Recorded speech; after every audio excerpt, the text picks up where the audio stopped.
All participants in this podcast were portrayed by Alexander Carver. Any likenesses to the voices, personalities, or real-world views of those persons depicted here in no way reflects the true voices, personalities, real-world views, or unstableness of the people herein. We apologize for any confusion.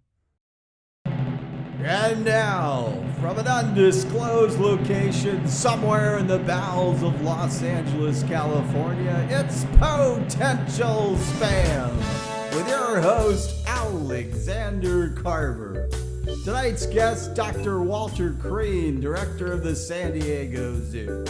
Vermont Senator Bernie Sanders, and a performance by Elise Carver and the Potential Spam Band. And now, ladies and gentlemen, please find it in your hearts to stand and give a rousing welcome to the host of Potential Spam, Alexander Carver.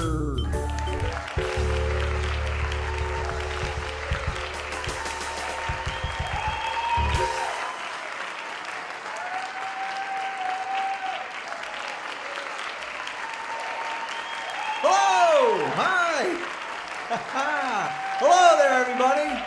Thank you. Thank you very much. Wow, what a great looking crowd. Hey, I know you. Thanks for coming, man. How's Janine? Doing a little better? Good.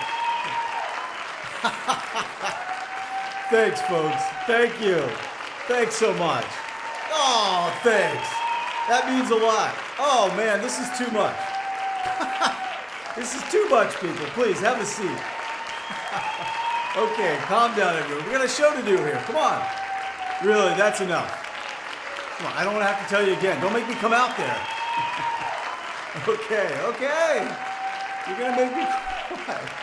Is that what you want, the host crying through the opening monologue? Oh, man, that's enough. Come on. They won't stop. My first show, I'm getting more applause than Letterman did on his last show. Not that I'm counting, but I do think we're into our second minute of thunderous applause. Don't we hear about? Oh, man. Okay, have a seat, folks. Come on. This is getting ridiculous. We have to start the show. Come on, sit down. Sit down, folks. Come on. Sit down! Sorry. But we're on a really tight schedule here, and none of us know what the heck we're doing. Okay, can we get that last guy in the back row to stop clapping and take a seat? Bob, can you deal with him, please? Thank you. Thank you, Bob. Hello, everybody, and welcome to the premiere of Potential Spam. As Bob Bovary, our announcer and producer, told you, I am Alexander Carver, the host of this show. Hey, look at us, Bob. We did it. We got our own show. All those years of being spurned by those Hollywood bastards, and I finally made it to the big time. This is it. Bob. He's not even listening. Hey, Bob. It kind of looks bad if you're texting when I'm trying to talk to you in front of a studio audience, just for future reference. No, it's okay. I'm sure we're going to have plenty of kinks to iron out after the show. Like a strict no texting while taping policy. Put it away. God, these cell phones. They've turned everyone into an inconsiderate jerk, haven't they? No, I'm sorry. I didn't mean to single you out. Sorry. Now, can I start the monologue? Can we get to the laughs, please? Good. Thank you. Oh, man. So let me tell you, folks, my day got off to a rough start. I was already tense because I knew I had to get ready for the big show tonight. But this morning, my pregnant wife, Elise, the director of the Potential Spam Band, noticed that we were out of her favorite breakfast cereal. And so, like the good doting husband that I am, especially when she was pregnant, I made a quick, sleepy-eyed, cloudy-brained dash to the grocery store to pick up some Lucky Charms, a pregnancy craving. And while I was in the cereal aisle, a woman with noticeably graying hair happened by me, pushing her cute little blonde-haired toddler in a shopping cart. And with a sudden spark of inexplicable morning friendliness, I turned to the woman and said, "Oh my God, your granddaughter is adorable." And she said, "It's my son." And before she could strike me, I grabbed the first box of cereal I saw on the shelf, tucked it under my arm like a football, and fled down the aisle towards the checkout counter. So Elise and I ended up with a brand of cereal called Moose Licks, which literally tastes like a moose had licked it. It was awful, like eating a pile of dried leaves. Anyway, I promised Elise I'd stop talking to strange women at the grocery store. And the other issue I'm dealing with right now, besides pregnancy cravings, is that Bob, our willful producer, convinced me to have all these animals on the show tonight, like Letterman and Carson used to do. And I'm not a, animal person. Let me explain. The inciting incident for my animal phobia began many years ago when I was in a rush to pick up a date for dinner and left the car door open to my Jeep while I ran back inside my apartment to grab my wallet, which I'd forgotten. Isn't it always something you left behind when the worst things happen to you? Nicole Brown Simpson with the sunglasses at the Italian restaurant, and me with the wallet to a lesser degree. Anyway, while I was retrieving my wallet, a neighbor's cat decided to enter my open Jeep. And when I came out, hopped in the car, and drove away, I was suddenly face to face with a vicious feline that hissed at me worse than the lady did at that supermarket. The cat, reacting like I was the one intruding in his Jeep instead of the other way around, hissed and then connected on a left cross that left several scratches across the bridge of my nose. I ended up driving into a row of someone's bushes, and it took me 15 minutes of rocking the Jeep, jumping up and down on the bumper, yelling and barking at the cat inside like a pack of dogs, Whoa, whoa, whoa. And cats too, Well, you get the idea. Until the cat finally vacated the vehicle. Then I went on the date, explained to the woman why I was late, and she took the cat's side and accused me of being cruel to animals. Cruel to animals? Really? Have you seen my nose, lady? Anyway, ever since the cat incident, I've been very distrustful of animals that I don't know. So, there you go. A little psychological background on your new favorite talk show host. Hey, what do you guys say we kick things into gear and start the show? Wow, look at this, everybody. My very own talk show desk. And look at that backdrop behind it. Look at that view of LA. You can see all the way to Dodger Stadium. Where? What do you mean, where, Bob? Right there. What do you think that is?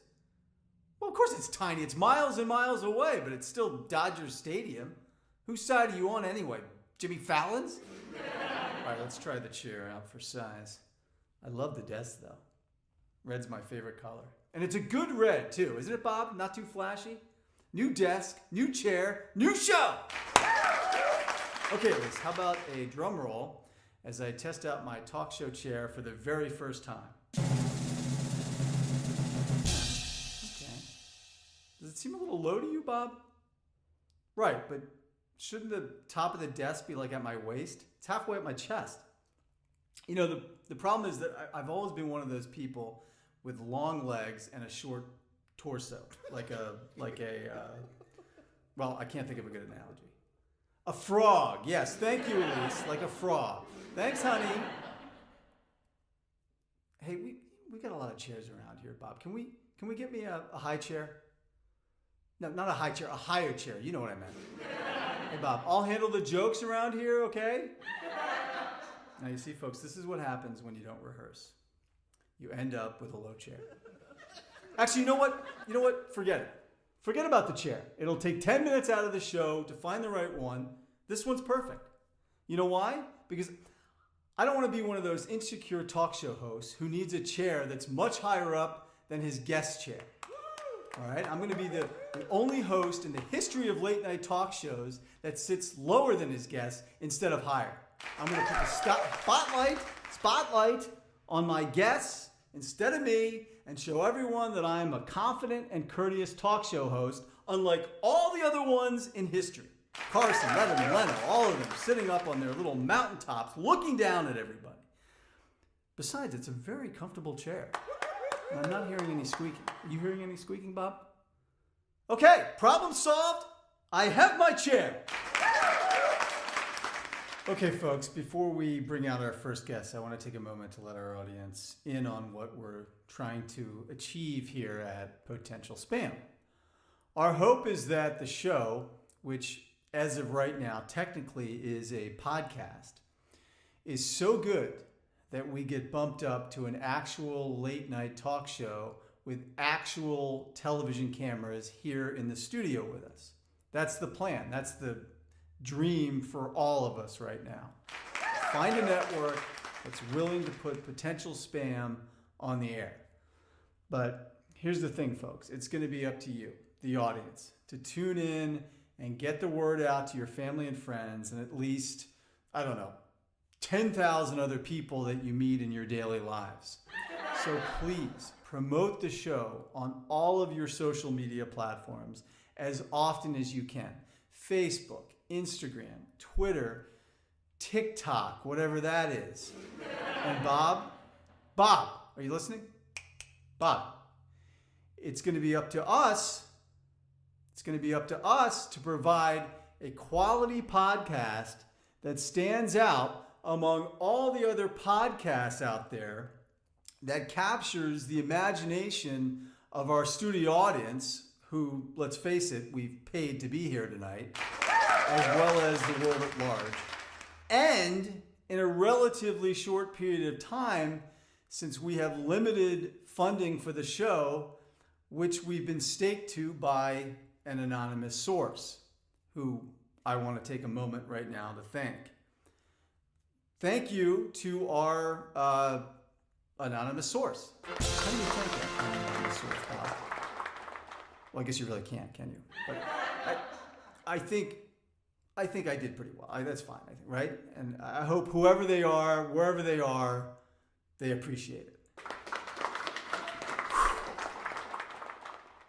All right, so with all that in mind and thankfully behind us, let's get to it, folks. Our first guest tonight has been the director of the San Diego Zoo for 22 years, which is one of the biggest all-inclusive zoos in America. Am I reading that right? Excuse me, cue card guy. Could you put the last cue card up, please? Thank you. Biggest all-inclusive zoos in America. No, I got it right. Okay.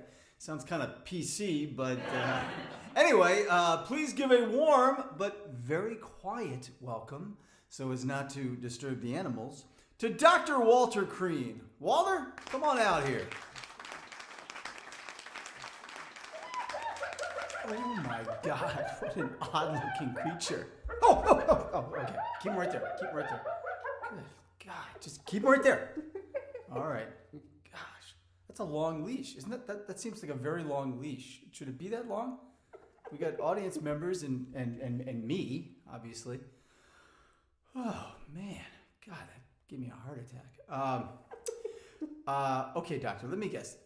This is a spotted hyena. Yes, that's right. How did you know that?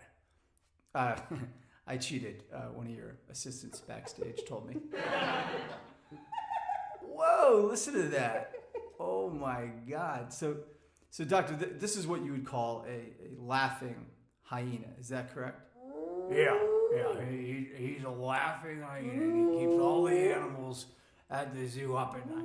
It's not so funny to them. That's funny. That's good. Yeah, I can see how that might get a little old after a day or two. Whoa! I did it again. Okay, could you tell, who is that guy? Carl, could you keep him at least 6 feet away? Thank you. Doctor, oh my God, look at his teeth. His incisors look like swords. Oh my gosh, he's so, that's amazing. I'm sorry, everybody. God, Letterman makes it look so easy, and then they actually come out here and they're staring you down. It's like, oh my gosh, you can't quite believe you're in the same room, with one of these things, It's like, a squirrel is one thing when you see it outside, but it's a whole different thing in your living room. And the same thing goes for a spotted hyena.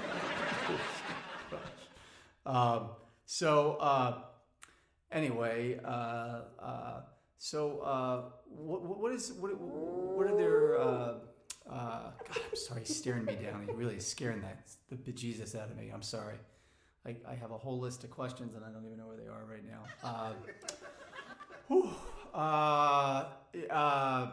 So what does he like to eat? Well, the hyenas, they like, they eat peaches and grasshoppers. They eat a lot of grasshoppers. They like to hunt them and they like to eat them. Oof. Wow, interesting. Does he do any tricks or anything? Does he What do you mean? does he roll over or anything? He's not a dog. Well, he certainly looks like one and barks like one. No, not at all. Oh, wow. Anyway, I'm freaked out by this one, I gotta admit. Bob, how are we doing on time? Okay, can we bring out the next animal, please? Thank you. Oh, wow. Oh, wow. Oh, God. Oh, wow.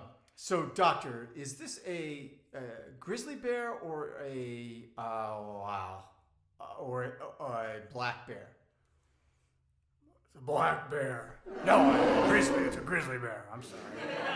Well, which is it? What did I say? You said both, but I think you settled on. Did you settle on grizzly bear, Bob? You said grizzly bear. Right. Well, he's a grizzly. Yeah. So, doctor, if I brought an alligator and a crocodile out here right now, would you be able to tell the difference? No, I don't do aquatic animals. I just do zoo animals. Work at the San Diego Zoo, not SeaWorld. Okay, can we get back to the bear? We're being very rude to him. Her. She's a she. Oh, boy, there I go again. Whoa! Whoa! Good God! How about the lungs on her? Sounds like Elise with a pregnancy craving. I'm kidding. And I'm kidding to the bear. Oh man, this is really, I don't know how people do this. This is crazy. There's a bear. There is a bear standing right there. I mean, I don't, it's really good. It's a freaking bear, right? What, Bob? Oh, sorry. Okay. So, doctor, so bears, they hibernate, right? Yeah, they hibernate quite a bit. And I read somewhere for like 100 days without food or water. Is that correct? Yeah, I suppose so. Yeah. Oh, glad you're interested. Now, doctor, is it me or does it appear that the bear doesn't want to be here? Of course he doesn't want to be here. None of the animals want to be here. Well, now you're making me feel bad. It's not their natural environment. They belong in the wild. Yeah, I think I knew that. And I've always wondered about this. I'm sorry, I made some notes here. I can't read what I do. Oh, do they think that being do you think can't read that word. Do you think that being locked behind bars at the zoo, do you think that depresses the animals? No, I think your question depresses me. Wow, you're really getting laughs here. He's really going for the jokes. Okay, Bob, do we have time for one more animal? We do not. Okay. Okay. Keep it. Yep. Can you get another guy on the other rope, please? Okay. All right. So I'm sorry, folks. We're a little pressed for time. So we'll check out the Gazelle next time. Oh, come on. You got to see a bear and a frickin' hyena. Don't you want to see Bernie Sanders? Okay, by a show of hands, who wants to see the Gazelle? Okay, and who wants to see Bernie Sanders? Sorry, Doctor. I think the senator won. Ladies and gentlemen, Dr. Walter Crean from the San Diego Zoo. Thanks, Doctor. Okay, Bob, we need to do a little housekeeping before we bring the senator out here. And this is true not only for people, but for animals as well. When you have a lineup of talent appearing on a talk show like this one, doesn't it stand to reason that you would want to present that talent in order of the, let's call it, wow factor? In other words, if you have a gazelle, a hyena, and a grizzly bear, you'd present them exactly in that order, in an ascending order of interest and fascination for the audience, from the least awe-inspiring animal to the most awe-inspiring animal. You wouldn't go grizzly bear first, then hyena, and then have the gazelle have to try and follow those two extraordinary animals. What's my point? Bob, my point is that is exactly what we just did. And I guess my question is, why did you have the gazelle following the bear? No, I'm not angry. I'm just curious. It's our first show and we're going to make mistakes. Oh, okay. For those of you at home, our producer, Bob Bovary, just explained that we were running short on time before the animals even came out, so the gazelle got bumped. Okay, that makes sense. The gazelle got bumped, so we'd have more time for Bernie Sanders. Okay, gotcha. So it was me that almost brought the gazelle out after the bear, not you. Wow. That's why you're doing your job and I'm doing my job. I could never do your job as well as you do it, Bob. And could you imagine what would happen if you sat out here behind this desk trying to entertain people? Who wants to see another card trick? Not me!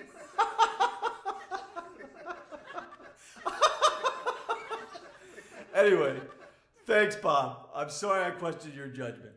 The gazelle got bumped. Okay, we got to do a commercial from our one and only sponsor. And when we come back, Senator Bernie Sanders will be here. Hey, Dad, what is this? It tastes great. Well, I'm glad you like it, son. I do, but you didn't answer my question. What is it? Oh, it's Spam, son. Spam? What's that? Well, it's a meat byproduct, just like the hot dogs that you love so much, that's packed full of all kinds of interesting ingredients that make it taste very yummy. Dad, I have to say your explanation produced several red flags inside my head, like what those interesting ingredients actually are. Son, sometimes in life it's best to just try and enjoy things and not ask too many questions. Why, Dad? Why is that? Well, now, you know, son, you just asked me a question when I said it was better not to. All right, Dad. I'm sorry about that. I'll just sit here quietly and eat this Spam or whatever you put in front of me. It really is tasty, and it really does have potential. That's a good boy. So, how's your steak, Dad? Delicious! Spam by Hormel. Now with 25% less sodium. Okay, folks, here we go. As a political junkie, I can't tell you how excited I am to meet our next guest. He is the two-time runner-up for the Democratic nomination for the president of these United States. The Yoda of American politics. Please give a warm potential spam welcome to your senator from the great state of Vermont, Mr. Bernie Sanders. Oh, Bernie.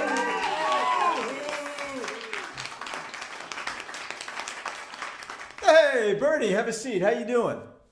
I'm fine. Did I hear a smattering of booze? Oh,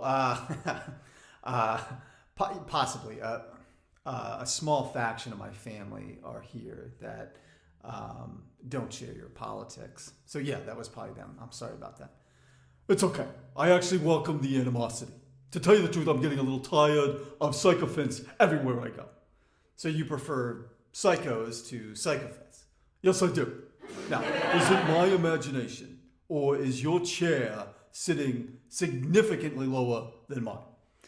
Bernie, my chair is low so that you can feel high. Well, you must be high because you look like a little boy sitting there. Bob, can someone give me another chair, please? Bernie's right. This is ridiculous. But what do you think of the rest of the set, Bernie? It's pretty great, right? Oh, it's marvelous. Very attractive. I've been on with Jimmy Kimmel and with Jimmy Fallon and with all the other Jimmys, and this is hands down the best set I've ever been to. And I love the wall-to-wall carpet. That blue. Do you like the popcorn machine? Oh yeah, that's a nice touch.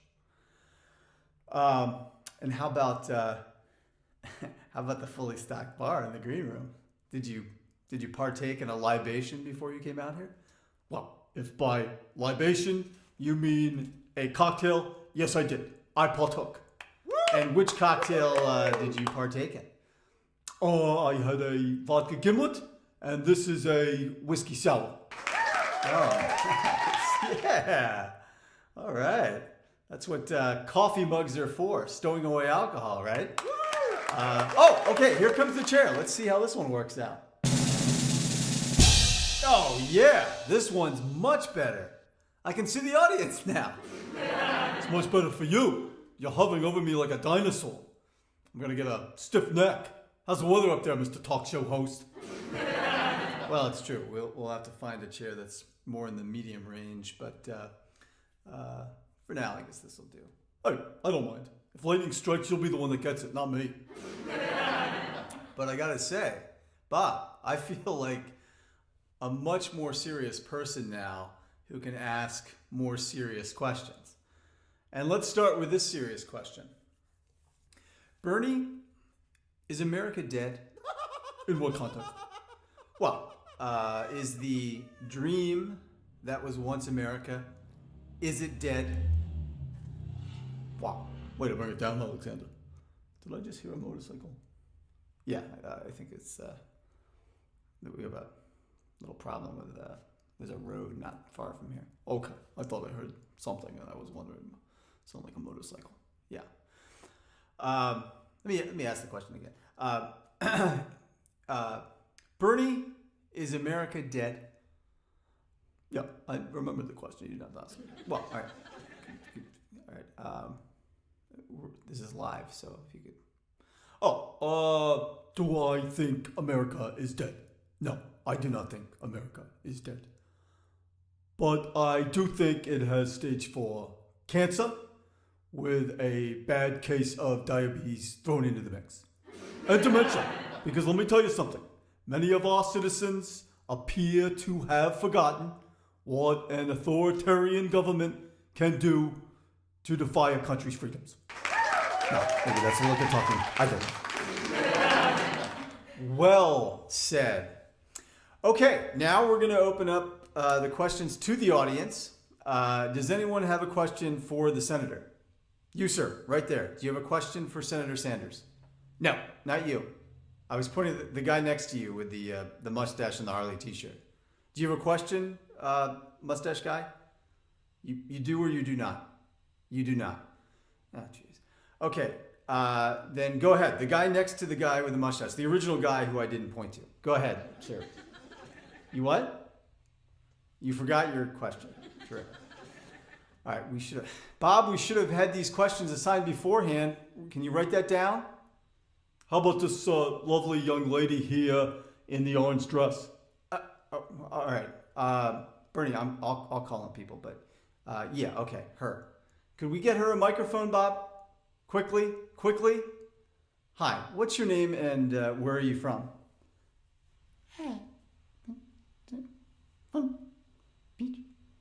Could we get her a microphone that works, Bob? Thank you. Could you please repeat whatever it was you just said?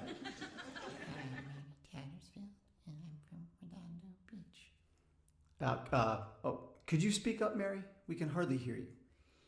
I'm sorry, I'm very nervous. I've never been on television before. Well, you're actually not on television.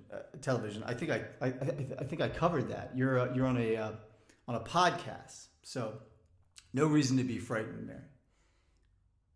Wait, so there aren't any cameras here? Mary, is there a question coming for the senator anytime soon? Yes. Mr. Sanders, what is your favorite chicken dish? Oh, for God's sake, we're about to do a segment that. Okay, go ahead, Bernie. Go ahead. You can answer that if you want. Well, when you say chicken dish, does that include anything with pasta? Sure. Well, let me tell you something. There is nothing I enjoy more than a good chicken parmigiana over a bed of flat noodles in a light marinara sauce. And when I say flat noodles, that can mean either linguine or fettuccine. Okay. Okay. Does anyone have a question that concerns Senator Sanders' area of expertise? Politics? No, Bob. Don't give it to him, Bob.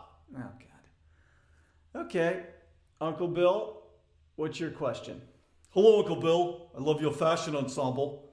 That's the most American flags I think I've ever seen on one outfit. 1, 2, 3, 4, 5, 6 flags. Wow, incredible.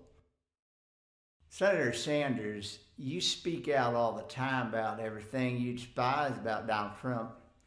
Can you think of one nice thing to say about a man who gave himself to this country in service and was treated like a criminal for all of his efforts to make America great again?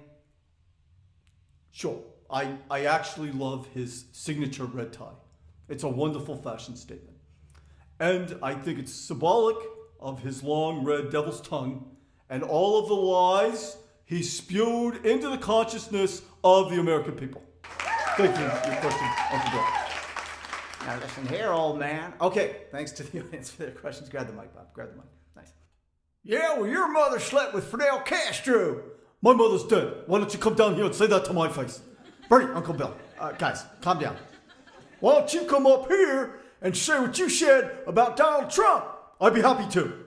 And then I'd shove 6 of those flags up your... Okay, guys. Bernie, stay right there. Right, guys, Bob, grab Uncle. Okay, thanks to the audience for their questions. Now, here's what I want to try to do in the next segment, Bernie, if you're game. I'm game for anything. Go ahead. Okay, this segment is something we're going to call Who Would Have Thought? And how it works is that I will ask you a question, and you will give the first answer that pops into your head. If you pause to think of an answer, you will hear this sound. Okay, I think it's very reminiscent of the Family Feud, but No.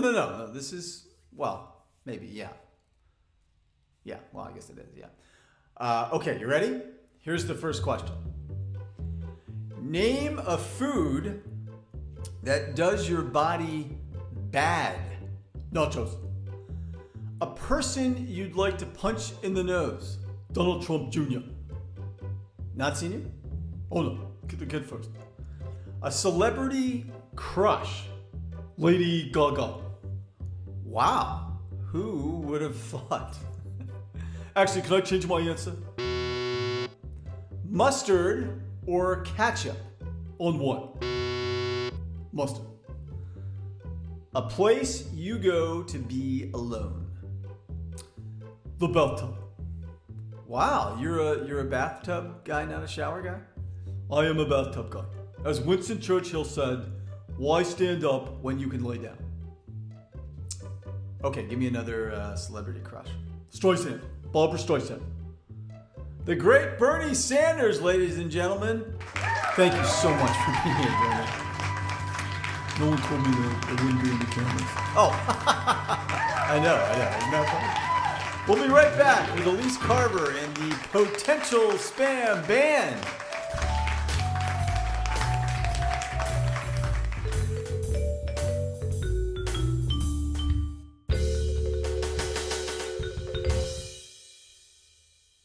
Okay, listen up, folks. For our maiden musical voyage, we have a special treat for you.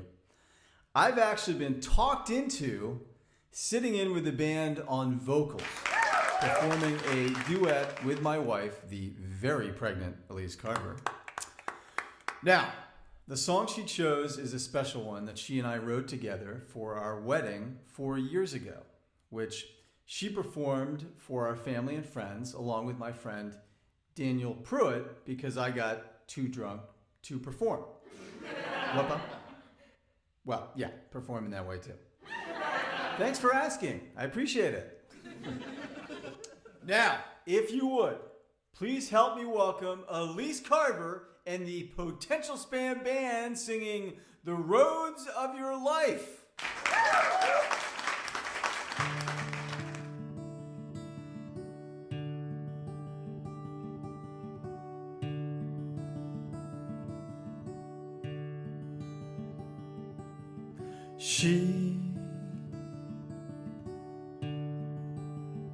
She was never without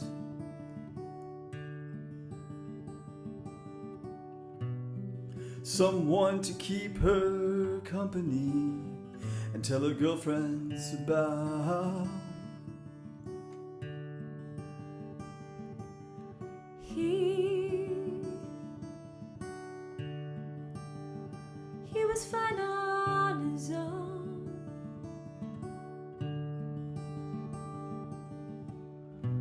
Writing stories filled him up. He never felt alone.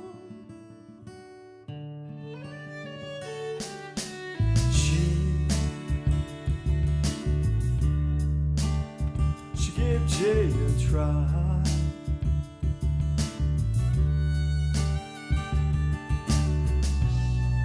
But Jay was more off the rack than a made-to-order guy.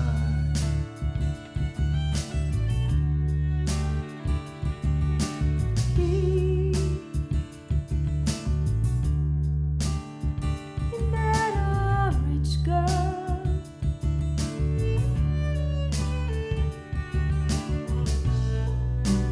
Told him what clothes to wear and how to style his hair.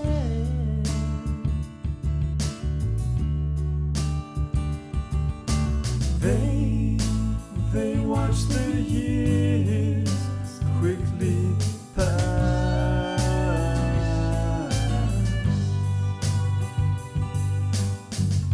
Started looking for happiness in the bottom of a glass.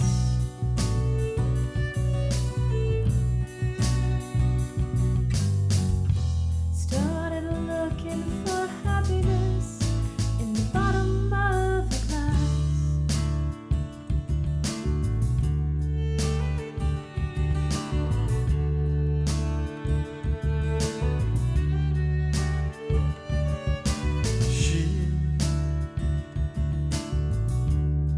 She sang songs to feel the way.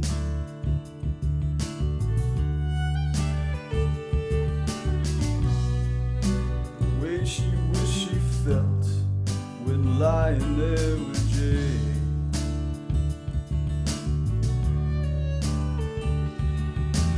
He wrote a funny play.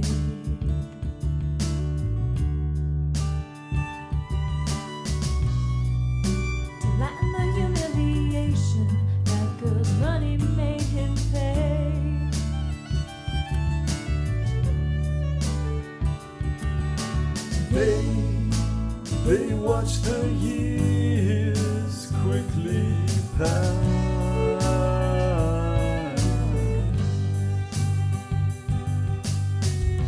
Started looking for happiness in the bottom of a glass.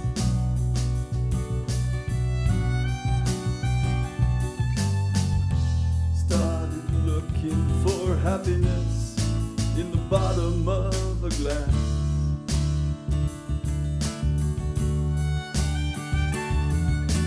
You struck gold one day.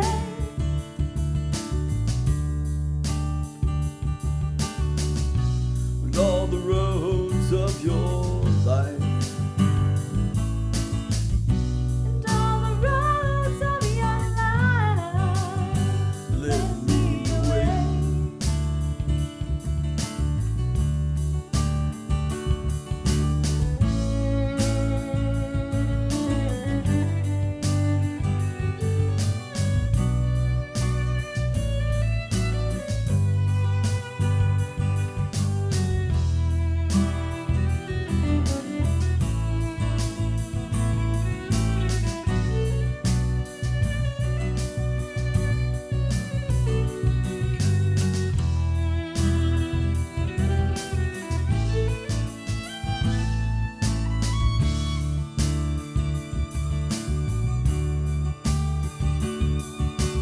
You Struck gold one day.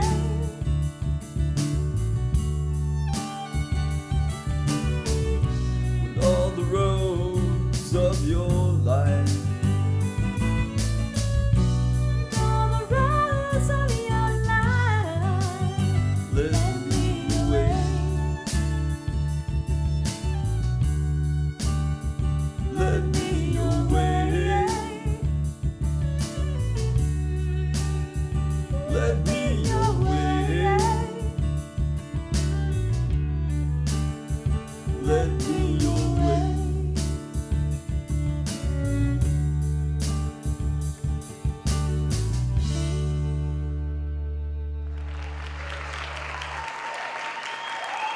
Thank you. Thank you, guys. Take a bow. Take a bow.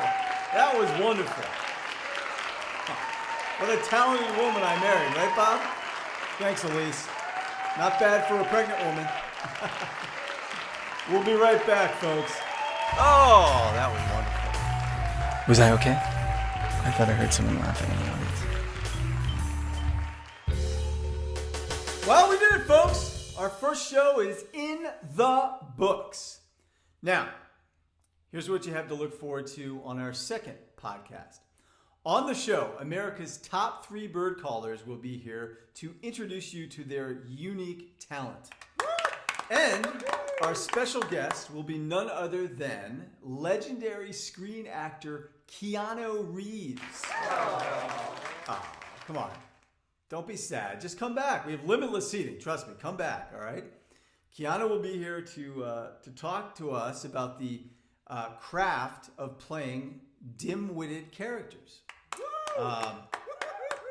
And the rumor is, and Bob can confirm this, that we are in talks to have Tom Cruise stop by for an episode 3 interview. Tom Cruise, folks. I'm guessing that's the Tom Cruise from the Mission Impossible series, right, Bob? Not like a guy named Tom Cruise with a Z who sells insurance in Michigan? Good. Just checking. Okay, that's it for tonight, folks. What a premiere. I hope you all had as much fun as I did. I want to thank Dr. Walter Crean from the San Diego Zoo and all the amazing animals he shared with us. My apologies to the Gazelle. We'll try and reschedule it for another time. And a big thanks to Senator Bernie Sanders. What a sport that guy is. And to Elise Carver and the Potential Spam Band. Thank you, folks. And please get the word out so we can get some TV cameras in here. Oh, and by the way, it's a girl. Good night, everybody.